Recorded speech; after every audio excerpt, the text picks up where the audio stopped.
வணக்கம், நான் Hema Subramanian. Welcome to home cooking Tamil. சாயங்கால நேரத்தில் டீ காஃபி குடிக்கும் போது ஏதாவது ஸ்நாக்ஸ் சாப்பிடணும்னு தோணும். இன்றைக்கி நான் உங்களுக்கு ஒரு அருமையான வெங்காய போண்டா எப்படி செய்யறதுன்னு காட்ட போகிறேன். இந்த வெங்காய போண்டா நீங்கள் நிறைய டீ கடையில் பார்த்துருப்பீங்க. ஸோ நம்ம இன்னைக்கு டீ கடை ஸ்டைல் போண்டா வீட்டில் எப்படி செய்யறதுன்னு பார்க்கலாம்.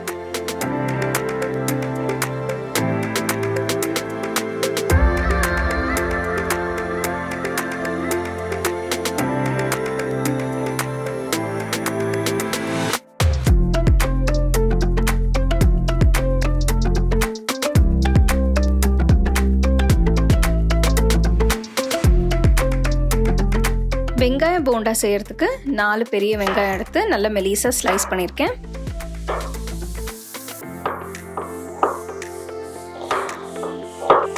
ஸ்லைஸ் பண்ண வெங்காயத்தை ஒரு பவுலில் போட்டுக்கணும். இதில் பொடியை நறுக்கின பச்சை மிளகா 1, பொடியை நறுக்கின கருவேப்பிலை கொஞ்சம், பொடியை நறுக்கின கொத்தமல்லி கொஞ்சம், அடுத்து இதில் 1.5 டீஸ்பூன் உப்பு, 1 டீஸ்பூன் மிளகாய்த்தூள், 1 டீஸ்பூன் இஞ்சி பூண்டு பேஸ்ட். இதெல்லாம் போட்ட பிறகு வெங்காயத்தை நல்லா பிசையணும். அப்போ தான் நறுக்கின வெங்காயத்தில் இந்த மசாலாலாம் நல்லா சேரும்.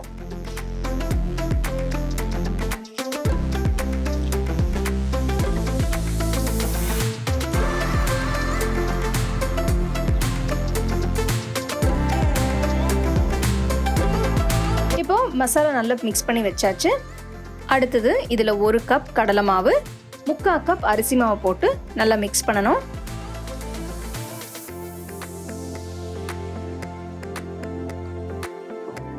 அடுத்தது 2 டேபிள் ஸ்பூன் எண்ணெயை காய்ச்சி இதில் ஊற்றணும்.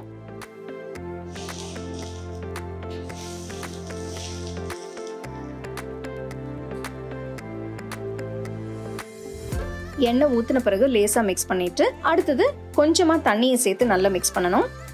நிறைய தண்ணி ஒரே வாட்டி சேர்க்கக்கூடாது. கொஞ்சம் கொஞ்சமாக ஊற்றி உங்களுக்கு கரெக்டான கன்சிஸ்டன்சி வர வரைக்கும் ஊற்றி நல்லா மிக்ஸ் பண்ணி வச்சுக்கணும்.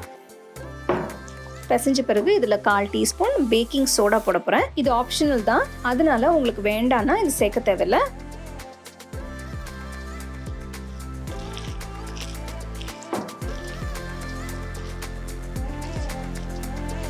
போண்டா மிக்ஸ்சர் ரெடியாக இருக்குது. செஞ்சு வச்ச போண்டா மிக்ஸ்சரை கொஞ்சமாக கையில் எடுத்து நல்லா உருட்டி வச்சுக்கோங்க. அடுத்தது இப்போ போண்டா செய்யலாம். இதுக்கு ஒரு கடாயில் தேவையான அளவு எண்ணெயை ஊற்றி எண்ணெய் சூடான பிறகு ஃப்ளேம் லோவில் வச்சு உருட்டி வச்ச வெங்காய போண்டா மாவை ஒன்றா எண்ணெயில் போட்டு பொரிச்சு எடுக்கணும். நல்லா லோ ஃப்ளேமில் வச்சு பொரிச்சாதான் உங்களுக்கு உள்ள வரைக்கும் நல்லா வேகும். இல்லைனா வெளியில் ரொம்ப ப்ரௌன் ஆகிடும், உள்ளே உங்களுக்கு பச்சையாகவே இருக்கும். அதனால ஃப்ளேம் லோவில் வச்சு இது பொரிக்கணும். அருமையான ருசியான வெங்காயம் போண்டா தயாராக இருக்குது. இது நீங்கள் நல்ல சட்னியோட சர்வ் பண்ணலாம். இது ஒரு அருமையான டீ டைம் ஸ்நாக்ஸ். ஸோ கண்டிப்பாக ட்ரை பண்ணுங்கள்.